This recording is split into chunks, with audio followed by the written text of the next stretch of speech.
in a good place. And I remember crying and saying those words because I've always just wanted him to be happy, but I wanted my daddy still. I wanted my daddy at my big age. And this was just last year, 24. So, excuse me, y'all. But he told me that. So now I'm even more in my head about calling him. So now I'm not even on having, now I'm in my head about, okay, I know I need to talk to my dad because I know I need to express my truth and I would like to get the truth out of him. And I'm in a place where I'm learning how to do things, to better do things. So I'm like, okay, I gotta face this. I can't run from this because from a child, I started running away early because I was running from my pain. And so I'm like, okay, I gotta face this. How can I face this without making this blow up too bad? And without giving daddy the feeling, because my dad hadn't expressed this to me.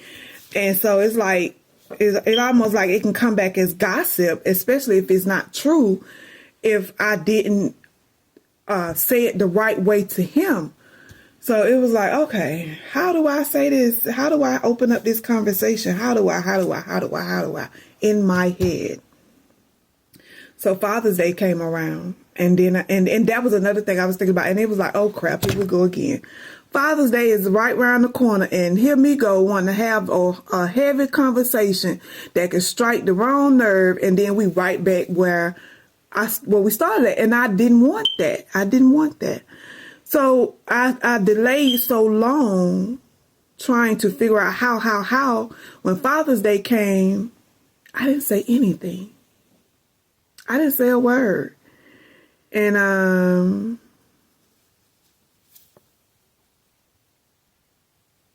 I didn't say a word.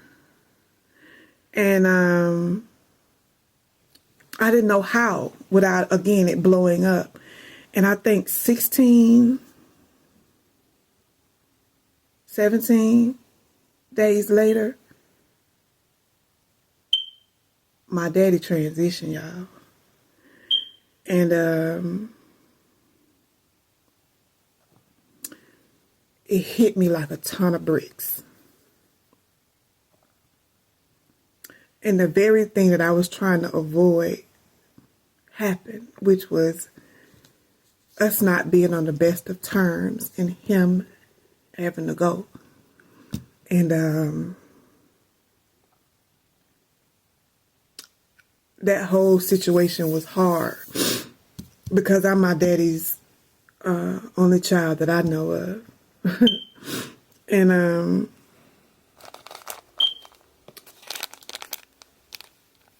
girl within me, at this point, is like, I just want my daddy. I just want my daddy. And now it's like I'm not gonna get him back at all because now he has to go. And my daddy, oh God, if I could just open this.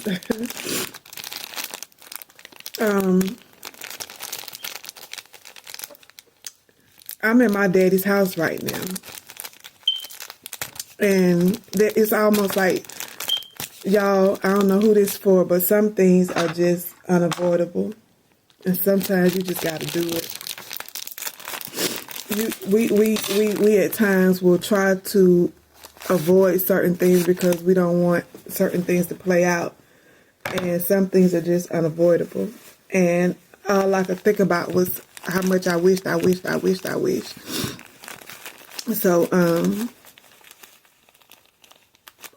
I cried and I still cry because I still want my daddy. And of course now he's closer to me than he's ever been. But I can't hug him. I can't look him in his face and I can't tell him, I can, but I can't.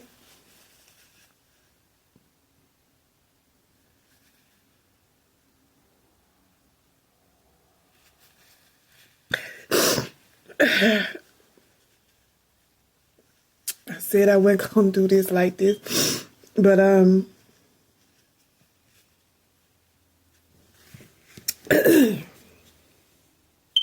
my daddy, the day I got the message that my daddy had transitioned,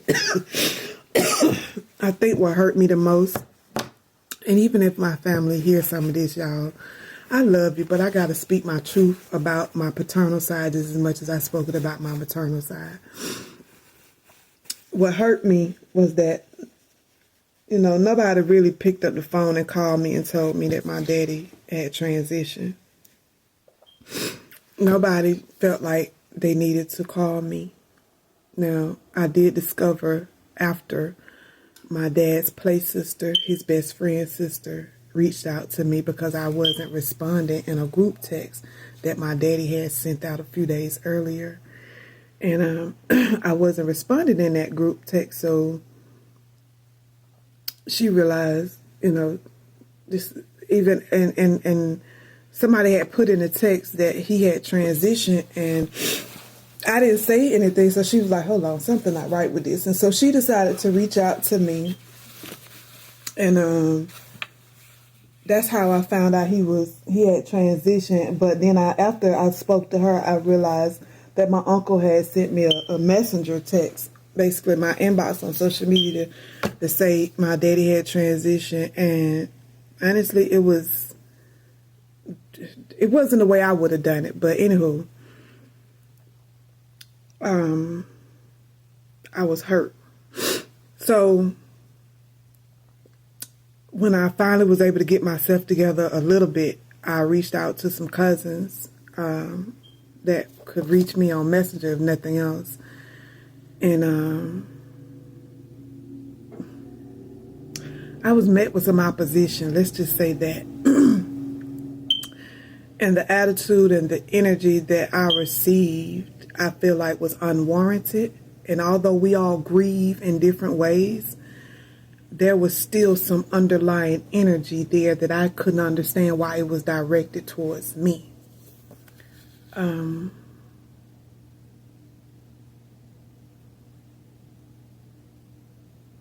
don't know if I want to get too far into that right now because I hadn't had a conversation with them about it. But, and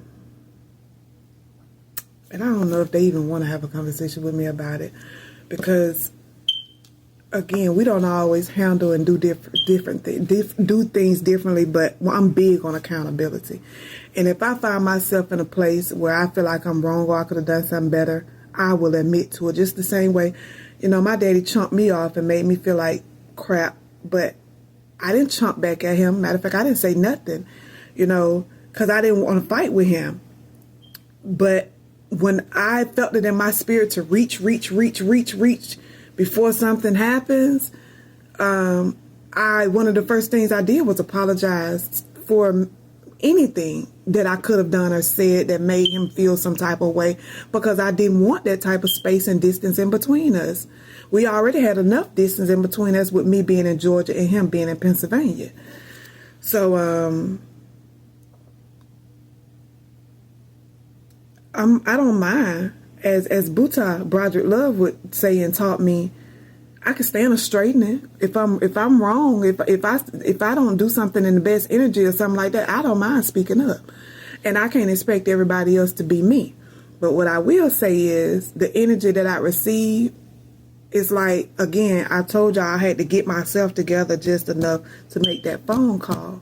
Even in that phone call, I was breaking. And even in that phone call, I didn't have the energy to fight. All I know is I need to get to my daddy's house because I need to be in his energy. I need to feel him as much as I can feel him right now because I can't have him in the earthly realm anymore. So I need to be in his space. That was my thought process. And again, the opposition that I was met with was so unwarranted. And to find out that what was happening in that moment with them traveling the way they were traveling and nobody had picked up the phone to even check on me, knowing I existed, it was a slap across the face. But again, I don't have any energy to fight anybody, so I kept it to myself. I didn't say a word. I was more so trying to figure out what is all of this about. So, I didn't say anything, and I still, to an extent, ain't said nothing now. You know, if you was to see this, however this come across, wherever this goes, hey, I'm here.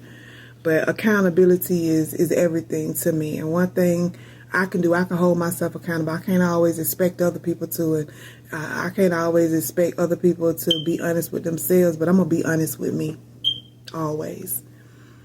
I can't expect other people to be honest with me, but I'm going to be honest with me is what I was really trying to say. But 2 days later, I made my way up here, and I've been here ever since.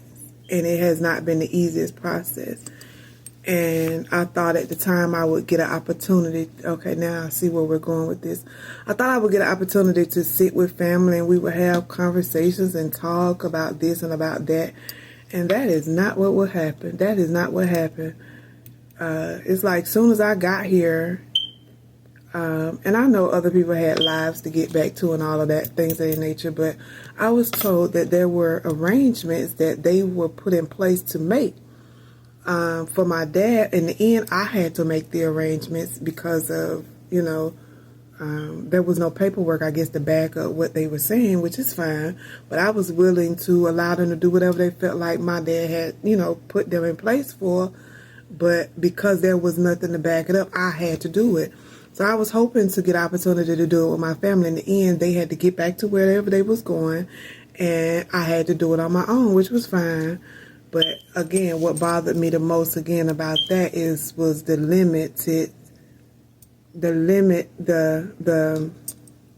amount of family that actually either made it their business or thought it was a priority to them to come back here for my daddy memorial services.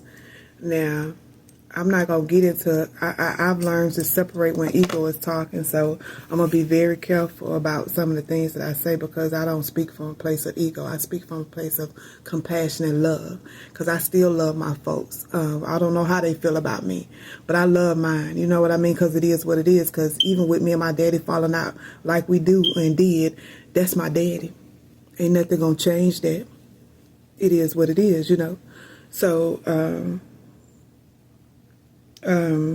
I never really got the opportunity to heal or to grieve, should I say, because as soon as I found out, it was boom, boom, boom, boom, one thing after the other.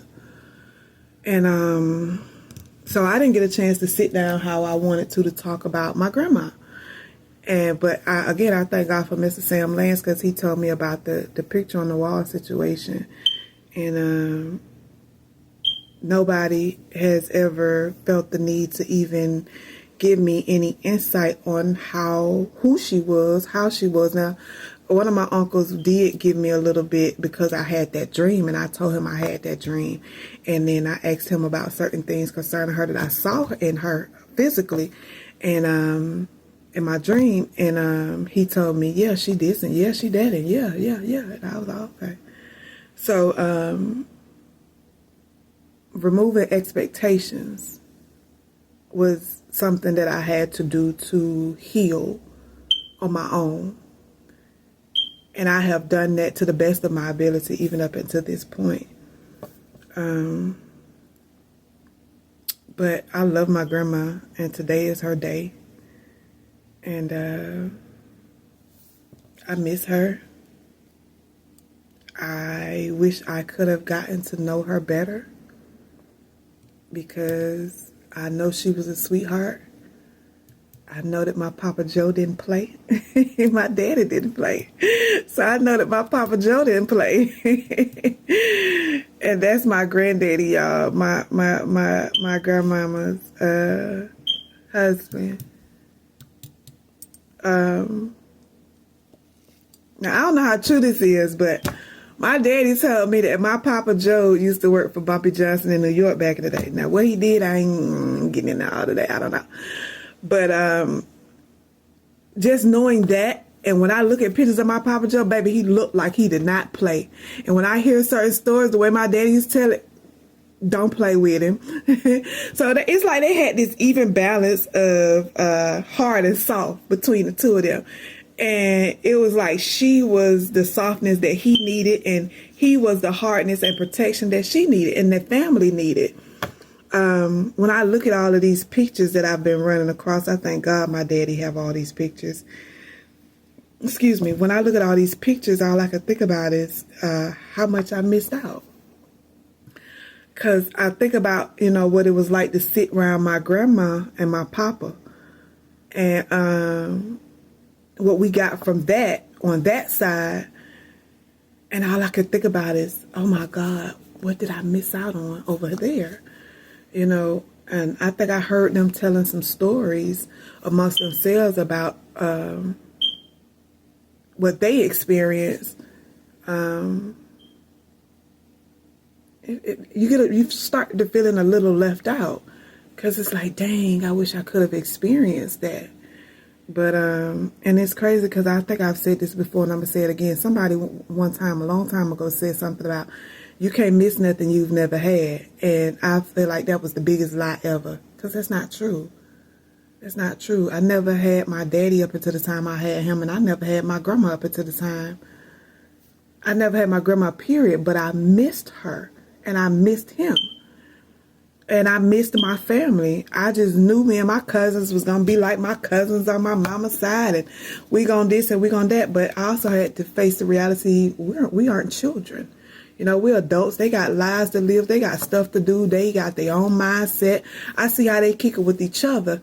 And sometimes that inner child in me feel a little left out. But one thing about it, baby, I'm very much sensitive. I was always a sensitive child. And to this day, I'm sensitive, but I'm a beast. So don't play with me. You know what I mean? So, I heal myself. I comfort and hug and hold myself up here. God has separated me from the rest of the world for a reason. And I've taken...